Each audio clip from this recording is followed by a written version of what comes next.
Liquor షాపుల దగ్గర అదేదో మద్యం దుకాణ మద్యం ఏ ఏ బ్రాండ్లు ఉంటాయో అవన్నీ బయట అడ్వర్టైజ్మెంట్లు పెడుతున్నారు.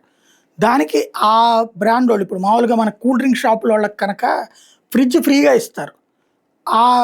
ఎవరు కోకో కోలానా ఇదివరకు పోటీ ఉండేది కోకో కోలాకిను పెప్సీ వాళ్ళకి. ఆ పోటీల సందర్భంలో గోల్డ్ స్పాట్ కంపెనీ వాళ్ళకి వాళ్ళదొక ఫ్రిడ్జు వీళ్ళదొక ఫ్రిడ్జు.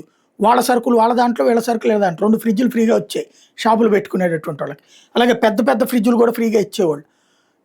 అట్లాగా ఇప్పుడు వచ్చేటప్పటికి లిక్కర్ షాపుల దగ్గర డబ్బులు ఇస్తున్నారో ఏమో తెలియదు కానీ విపరీతంగా అడ్వర్టైజ్ చేస్తున్నారు. షాప్ కంటే కూడా ఈ అడ్వర్టైజ్మెంట్లు ఎక్కువ అవుతున్నాయి.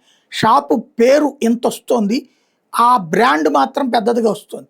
ఈ నేపథ్యంలో రాష్ట్ర ప్రభుత్వం కీలక ఆదేశాలు ఇచ్చింది. రాష్ట్రంలోని మద్యం దుకాణాలు, బార్ల దగ్గర వివిధ ప్రకటనల బోర్డులు, హోర్డింగ్లు, ఫ్లెక్సీల ఏర్పాటు నిషేధిస్తున్నట్టు ఎక్సైజ్ శాఖ మంత్రి కొల్లు రవీంద్ర చెప్పారు. ఇప్పటికే జిల్లా స్థాయి అధికారులకు, అసిస్టెంట్ కమిషనర్, డిప్యూటీ కమిషనర్లకు మార్గదర్శకాలు జారీ చేశామన్నారు. నిషేధం అమలుకు మద్యం దుకాణాలు, బార్ల యజమానులు సహకరించాలని సూచించారు. ఈ మేరకు మంగళవారం ప్రకటన విడుదల చేశారు.